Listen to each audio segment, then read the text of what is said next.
guys. Okay, this is not going to be a tutorial for a song. This is going to be a small lesson that I've decided to do to help out a couple of my subscribers that seem to be literally just starting out. So they're brand new at the guitar and they don't know some of the basics. And it's really important when you're learning guitar that you understand certain terms and phrases, that you know what certain different pieces of equipment like the capo do, why they're used, for example, and how to use them. Okay, so that when you're watching my videos in the future, you'll be able to follow along. You'll be able to know exactly what I'm talking about. Okay, so seeing as I've already mentioned it, I'll start off with the capo. Okay, now this is what mine looks like. This is a Kaiser capo. There are so many different brands out there. They all do exactly the same thing. So I highly suggest you go and get one. You will need one as a beginner. Okay, otherwise there will be a lot of songs that you won't be able to play. Or you will be able to play, but they'll sound completely off when you're playing against the recording. Okay, so go and get one of these. Now, the way to use them. Basically, on a guitar fretboard, you've got all of, see these things here? They're called frets. Okay, so you've got the first fret, the second fret, the third fret, fourth, fifth, sixth, seventh, eighth, ninth, etc. Okay, all the way up to the end. Alright, now you need to put in the numbers. So if I were to say to you, okay, with this particular song, I need you to put the capo on the second fret, you go, oh, okay, so this is a capo, this is the second fret, that means she wants it to be put there. Okay? So that's what I mean by capo on second fret. Now the reason to use a capo is because it changes the tune of the strings, basically. So when you've got an open tuning like this, that's called standard tuning, which means you've got it tuned to E, A, D, G, B, E.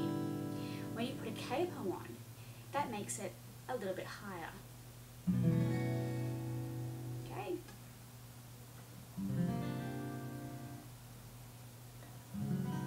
Okay, so I think you get the gist of that one. Basically, the capo just changes the pitch, the tune of the strings. It makes it higher.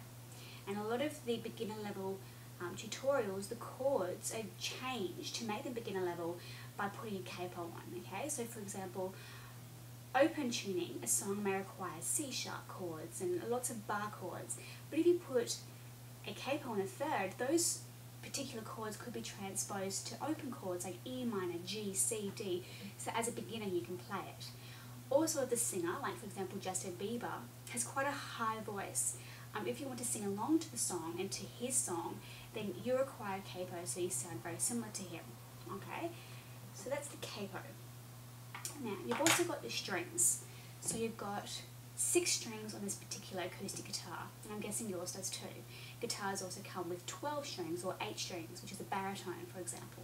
Okay, but the majority of acoustic guitars that beginners play are 6-stringed guitars. Okay, so most people label it from number 1, which is this bottom, high E, to number 6, which is the top, low E. So if I were to say to you, I want you to pluck the 3rd string, that means I want you to pluck 1, 2, 3 up, okay? Which is also the G string. Now, a way to remember what each string is to learn like a little wordplay, for example. So I use Eddie ate dynamite, goodbye Eddie. There are so many out there, but that's the one that I was taught. Okay, so you've got E for Eddie, A, ate, dynamite, D, G, goodbye, so good, B, bye, Eddie. Eddie ate dynamite, goodbye, Eddie. Okay, so that's an in-tune guitar if it's to those notes. So the way that you get those notes is you need a tuner. You can buy them from any music store, online, anywhere you like, but you do need a tuner. Okay, you cannot own a guitar and not own a tuner. So I tune my guitar every day before I play it. Now the way to do that is I've got an application on my iPhone that does this. Okay, this is just one example of a tuner. You can buy so many different types, and that's what mine looks like. Okay, see how there are all the different letters on there? Okay, see how it goes to E? Mine's a tiny little bit out of tune, but not much that you can really hear it. Okay, see it's on E, and then you want the next one to be on A. Okay, went to A. Okay, so you keep doing that for each string. Now the way that you change the tune of the guitar, or sorry, the string, is by moving around these things, okay? So these are tuner pegs. So if you turn them left or right, it'll make it either deeper or it'll make it higher. So So you keep twisting them in the direction that you need to twist them in order to get to the particular note the tuner is telling you to get to. So you want E for this top one. So you keep twisting it either left or right, depending on whether your guitar is too high or too low for that string, until you reach the E string. And then you do the same for A. This is the A tuner peg. D, this is the D tuner peg. This is the G tuner peg. This is the B tuner peg, and this is the E, the low E. Okay? So I highly suggest that you get a tuner and you tune it every time before you play it. Because if I were to, for example, completely change the tune of my G, see how yucky that sounds? It ruins the entire song. Just because it's so out of tune. Okay, so that's why you need to tune your guitar before you play it every time. Okay, so just let me get it back to normal. Okay, so you'll see that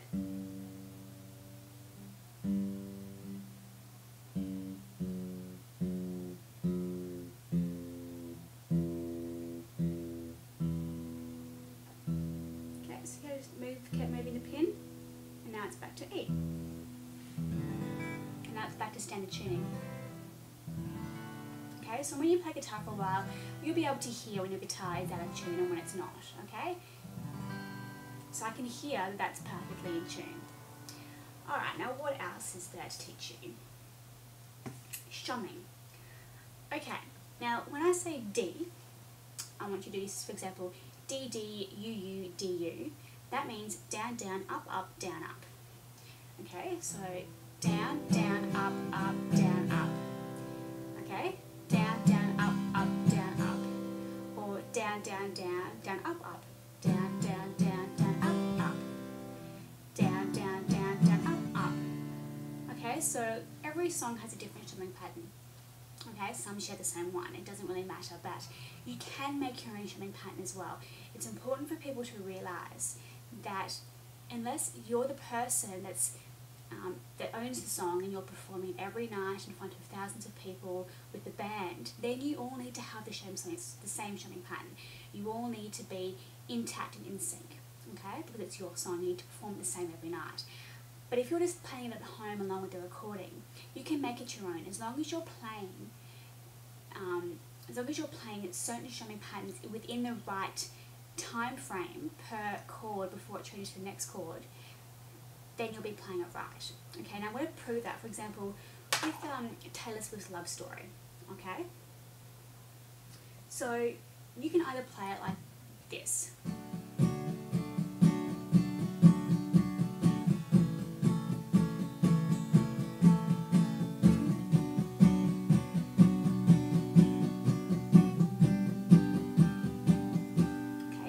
Strumming pattern, or you can do it like this.